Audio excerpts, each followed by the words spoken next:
지금 부동산 꼭지라고 하는데 어디까지 오르는 겁니까? 뭐 이런 질문 역시 많거든요. 자, 그럼 시장 진단 한번 해보고 또 전망도 해보겠습니다.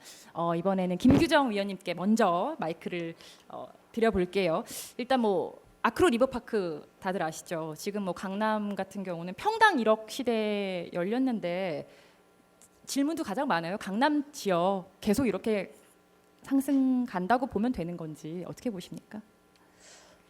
네, 일단 지금 시즌도 벌써 11월 말이고 올해 한 달밖에 안 남아서 저도 업무상으로도 그렇고 요즘 이제 내년 전망 이제 보고서 같은 것들도 쓰고 세미나도 많이 하는데 어쨌든 내년에 뭐 집값이 어떻게 될 거냐에 굉장히 관심이 많으시고 질문 핵심 사항이시잖아요. 근데 제가 일단 진단하고 전망한 걸로는 내년에 전국적으로 주택 가격이 어쨌든 상승 국면을 보일 가능성이 더 높다 쪽에 손을 들어주고 있습니다. 일단 올해까지 규제에도 불구하고 강세를 보였던 서울 중심으로 해서 수도권 지역에 집값이 하락할 만한 요인보다는 계속해서 뭐 적어도 최소한 강보합세 이상의 흐름을 보일 요소들이 더 많은 것 같아요.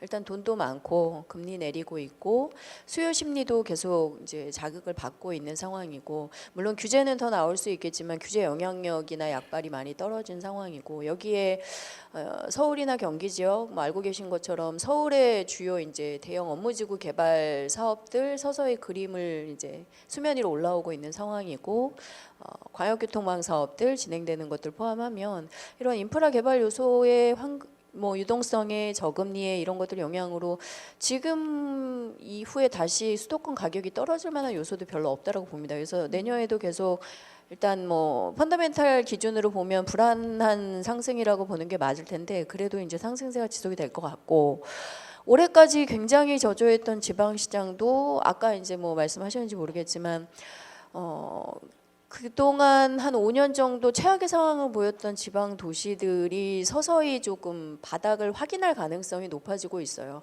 지금 뭐 울산, 거제, 창원 뭐 이런 이제 경상권의 자동차나 조선산업들 흔들리면서 지역 경제 타격에 와서 굉장히 악화됐었던 지역들 일단 지표적으로도 플러스 수치들이 간간히 올라오기 시작했고 현지 반응이 일단 다릅니다.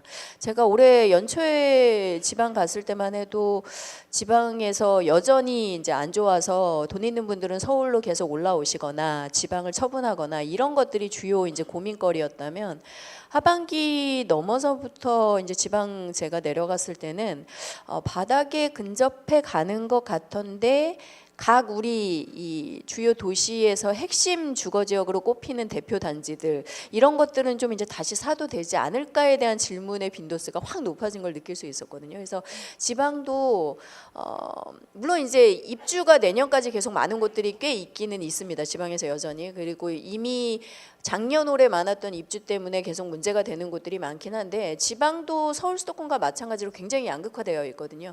입주 공급이나 이런 것들이 풀린 신규 택지나 외곽 지역 이런 새로 만든 주거 지역 인프라 부족한 데들은 미분양 사태도 있고 빈집 입주 안 되는 빈집 사태들도 있고 한데 구도심의 기본 탄탄한 수요가 몰려 있는 대표 주거 지역들에서는 새집 교체 수요에 비해서 공급이 여전히 좀 모자란 이슈들이 있어요. 지방 주요 도시들도. 그래서 그런 지역들 중심으로 제가 볼 땐 내년에 지방 시장도 바닥을 좀 확인해 가고 반등하는 상황으로까지 갈 것 같습니다. 그러면 어쨌든 그걸 다 합쳐 보면 전국적으로 내년에 주택 시장이 제 개인적인 전망으로는 오를 것 같거든요. 그래서 그런 것들로 보자면 지금 계속 이제 수요 심리 아까 이제 수요 심리도 얘기하셨지만 주거용 뭐 다주택 규제가 있긴 하지만 주거용 부동산 포함해서 주요 부동산 자산을 가지고 자산을 좀 더 이제 뭐 밸류에이드를 하려는 그리고 안전자산이라고 인식하는 투자 심리가 그렇게 타격을 받을 요소들이 별로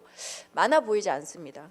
뭐 그리고 이제 워낙 지금 저성장 국면에서 양극화는 계속 될 거고요. 그러면 사실 풀려 있는 돈이나 시장에 영향을 많이 미칠 영향력이 큰 얼마 되지 않는 수요 계층들이 어디로 갈 것이냐라고 하면 여전히 서울 중심으로 재경지역 그 안에서도 뭐 개발호재나 이제 핵심 시설로 분류돼 있는 장기 보유가 가치가 높은 주거 지역이나 부동산 상업 지역 뭐 이런 데로 흘러들어갈 가능성이 훨씬 높다고 봐야겠죠. 그러면 지금 일부 지역에서 굉장히 양극화돼서 나타나고 있는 높은 주택 가격이나 상승세 같은 것들이 내년에도 이어질 가능성이 저는 높다라고 좀 판단이 되고 있습니다.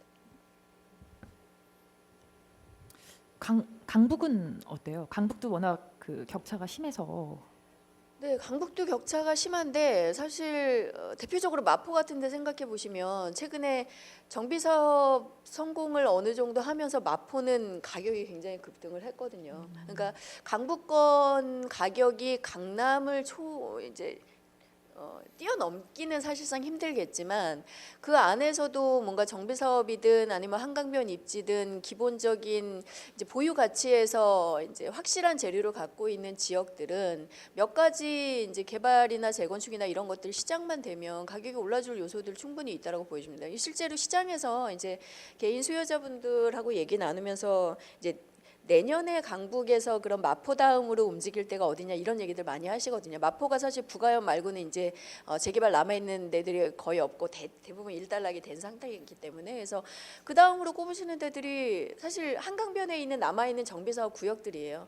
서울시가 지금 일몰 기간 도래하면서 정비 사업지 많이 해제 이제 시키면서 남아 있는 구역이 많지도 않을 뿐더러 한강변은 어쨌든 재개발이든 재건축 하고 나면 나중에 이제 자산 가치가 오를 만한 충분한 입지적 경쟁력이 있다라고 보고 있어서 얘기되는 데가 결국에는 뭐 한남동 포함해서 이제 한남 뉴타운이라던가 뭐 그 주변에 이제 재건축하거나 재개발 들어가는 그 지역들 아니면 이제 조금 우측으로 가서 성수동에 한강변에 남아 있는 전략정비구역 재개발 남아 있는 그 지역 좀 더 넘어가면 뭐 광진구 자양동처럼 한강변 끼고 있는 주택 재개발 지역 남아 있는 곳들 조금 더 가면 뭐 광장동 아파트 재건축 단지 남아 있는 곳들 뭐 이런 식으로 강북에서 이후에 재건축이나 재개발 정비 사업 통해서 이제 새 아파트 나오면서 가격이 이제 최근에 강북 마포에서 보여줬던 것처럼 좀 이제 확실하게 오를 만한 그런 정비 사업지에 대한 관심들이 좀 몰리는 것 같습니다. 그래서 그런 지역들은 그 사업들이 사실 그렇게 쉽게 막 진행이 되거나 빠르게 진행되지 않는다는 약점이 있기는 하지만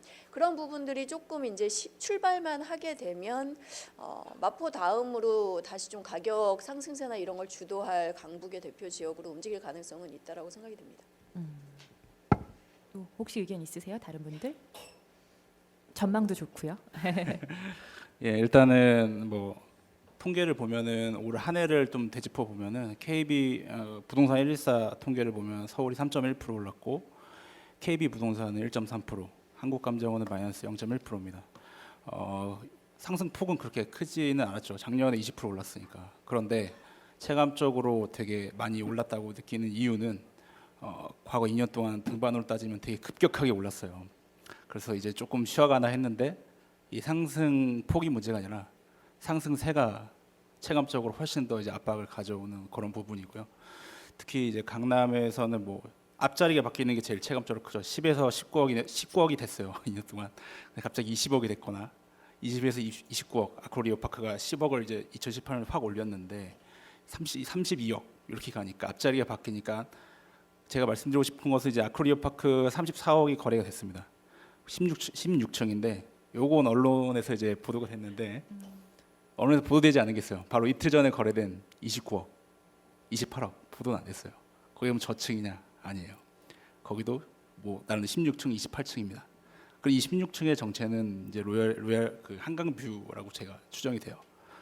그래서 한강뷰 나 이런 것들은 그러니까 5억만 더 주면 이제 살 수 있는 뭐 그런 상황인데 어쨌거나 한강뷰나 이런 부분들은 이제 유동성 자체가 늘어났지만 이 유동성이 다 어디에 몰려 있냐? 너도 나도 가지고 있는 게 아니라 상위 10%에 몰려 있습니다. 주택자산 가액을 보더라도 그분들의 늘어난 유동성은 바로 이제 한강뷰 5억을 만들어내는 거고요. 다만 흥미로운 거는 그 외에 중층이나 그런 곳들은 29억, 28억은 올해만 거래된 게 아니라 작년 8월에 고점을 찍을 때 이미 거래가 된 것들입니다.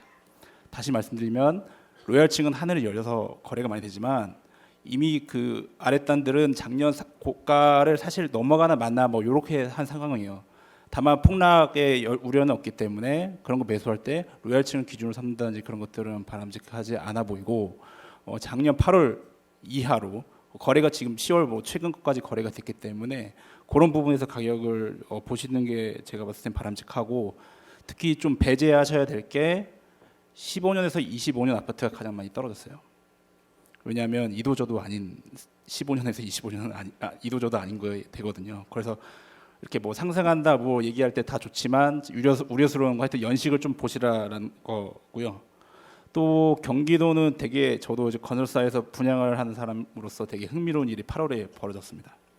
그러니까 파주하고 검단에 저희가 푸르주가 분양을 했어요. 그래서 사실 처음에 성적은 좋지 않았는데 8월에 분양가 상한제 발표 이후에 미분양들이 다 없어졌습니다. 정말로. 그래서 저희 모델하우스 다 폐가 납니다. 그래서 상당히 3기 신도시 때는 어려웠지만 그럼 이게 의미하는 바는 뭐냐면 서울의 새집이 너무 비싸요. 그럼 경기도에 파주와 검단은 아직까지 노선이 들어가지 않았습니다. 그럼에도 이렇게까지 뜨거운 수요가 몰린다는 것은 서울의 출퇴근자가 가장 많은 경기도 지역의 새 집은 오를 수밖에 없다라는 것이고요. 특히 투기과열지구로 지정되지 않은 조정대상 지역도 아닌 부천, 이런 성남 중원구 같은 경우 조정대상으로 지정됐지만 이런 데들은 되게 빠르고 그리고 이번에 정부에서 과천과 광명을 배제했지만 전 다르다고 봅니다. 왜냐하면 과천은 강남이랑 어차피 같이 돌아가기 때문에 뭔가 진행이 되면 바로 규제가 대상되지만 광명은 무려 11개 사업장이 진행이 빠르게 되고 있고요. 당장 저희가 다음 주에 분양을 합니다. 15R 제가 사원 때 시장 점수를 했던 곳이에요. 정말 오래 걸렸어요. 사원 때 제가 이제 입사 2년차 때 15R을 보면서 했는데 제가 이제 많이 이제 연구가까지 돼서 분양을 하는 거 보면 눈물이 날 지경이긴 하지만 어쨌거나 건설사가 분양을 허가를 통과했다는 거예요. 그러니까 김현미 장관도 왜 광명을 지정하지 않았습니까? 말을 잘 들었어요. 그래서 허그의 통지를 잘 따랐기 때문에 앞으로 이런 스탠스를 하지 않는 한 광명이 11개가 진행될 때 막지 않겠다는 저는 그렇게 받아들였거든요. 결국엔 그런 부분은 광명이 왜 근데 또 그럴 수 있냐 하면은 광명이 제가 아까 사원 때 제가 검토를 했다고 그랬어요. 그때 집값과 지금 집값 많이 차이 나요. 그때 제가 검토했을 때 사업성 나왔던 사업장이라고 할 수 있겠죠. 그러니까 지금 가격도 사실 조금 양보를 하면은 갈 수 있는 가격 그리고 허그의 통제를 그나마 조금 이제 잘 받는 지역입니다. 김규정 위원께서 지방 살아난다고 말씀해 주셔서 저는 감사했고 살아나길 바라고요. 저도 이제 전국에서 한 245개의 시군구 데이터를 봅니다. 그래서 이제 지역을 보면은 제 칼럼도 쓰지만 광양이라는 데가 있어요. 지방에. 그러니까 여수 순천이 거기를 주도하고요. 광양은 잘 안 가는데 저희가 광양을 분양을 했는데 광양 10년 만에 1순위 다 마감됐고 거기도 이제 쪼개서 모델하우스 폐가 납니다. 그러니까 여수 순천과 광양 갭이 크거든요. 전라도가 하여튼 거기가 계속 이끌고 있고요. 경상권은 확실히 바닥입니다. 부산은 저희가 분양을 하고 있는 게 있는데 이번에 조정대상 해제된 이후에 제가 이런 극단적인 표현을 잘 안 쓰려고 하는데 판매량이 폭발적으로 늘었어요.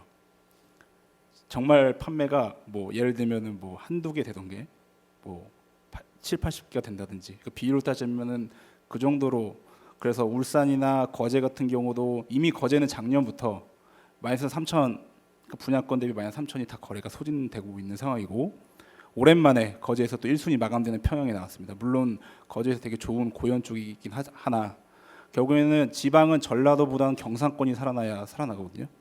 그래서 그런 부분에 있어서 사실은 경상권도 이제는 울산 북구라든지 그런 부분이 상당히 이제 마피가 이제 소진되고 있는 상황인데 그런 부분에서 지금 기회를 노릴 수 있겠다. 뭐 전국적으로 훑어보면은 뭐 그렇고 속초 같은 경우도 이제 저는 속초가 작년에 위험하다고 봤어요. 왜냐하면 공급이 너무 많았거든요. 그런데 저희도 걱정을 했는데 속초도 가격이 계속 탄탄하게 받쳐주고 있는데 결국에 이것은 서울에서 세컨하우스가 계속 가고 있습니다. 계속 가고 있고 저도 뭐 아파트를 돌아보지만 그래서 좀 꺼지지 않는 강원도는 뭐 원주나 지금은 힘들 수 있죠. 그러나 춘천도 되게 재밌던 게 마피가 되게 빠르게 소진되고 있는 상황입니다. 결국에 수도권 인구가 그쪽으로 많이 휴가를 가시기 때문에 그렇게 생각이 되고요. 예, 저는 하여튼 이렇게 훑고 있습니다. 시장은. 네, 이상입니다.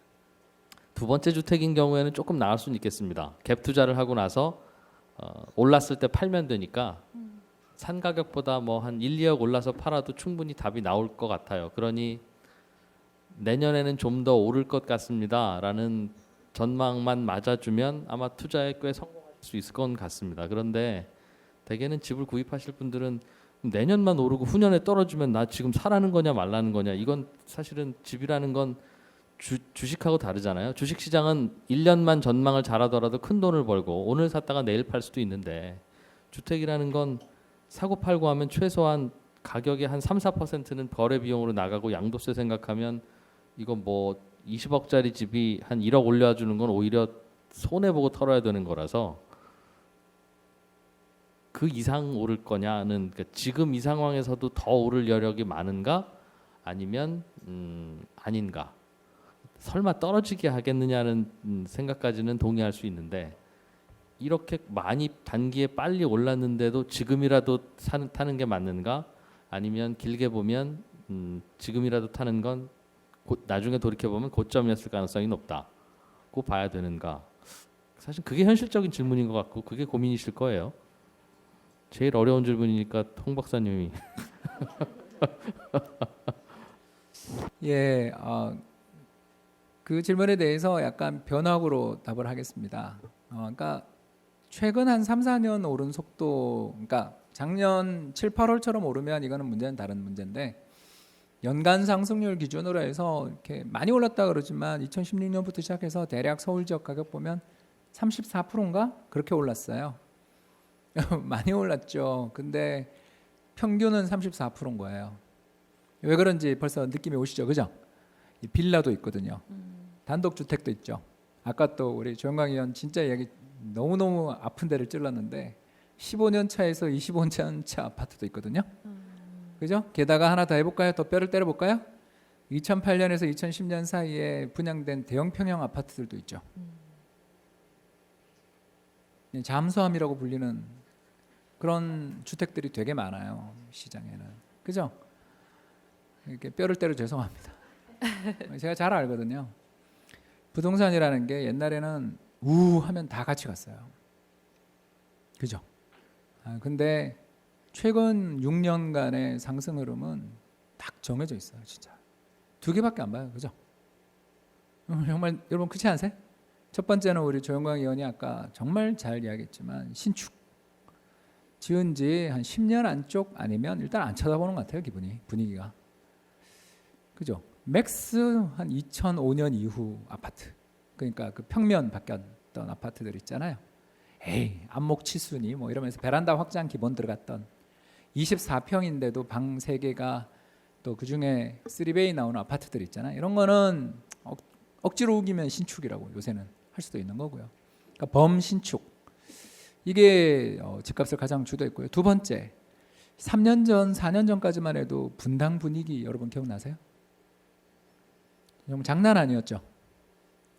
제 친구들이 거기 많이 살아서 제가 이렇게 이야기하는 거고 제가 절대 분당 살았다는 뜻은 아닙니다. 근데 3년 사이에 천당미래 밑에 분당이 됐어요. 그죠? 다시 분당이 천당 밑에 분당 됐잖아요. 얼마 전까지만 해도 판교 때문에 물량 때문에 죽는다고 아우성을 쳤는데 지금은 신도시들 중에 거의 유일하게 독보적인 상승 아닙니까? 왜 그러냐? 그 사이에 뭐 달라진 거 딱 하나밖에 없잖아요. 예, 신분당선 말고 없죠, 그죠? 그 역 하나 더 개통된 거 말고 없잖아요. 여러분, 제가 하고 싶은 이야기의 핵심은 이거예요. 그러니까 부동산 시장이 많이 올랐다 그러는데 그렇지 않아요. 아까 이야기했던 이 두 가지 조건을 다 만족시키는 아파트는 100% 이상 오른 거고요. 그 이외에는 못 오른 거예요. 그래서 평균이 30몇 % 오른 거거든요. 이 앞으로 어떻게 될 거냐 이렇게 물은 질문에 대해서 저는 이거 갈 것 같아요, 계속.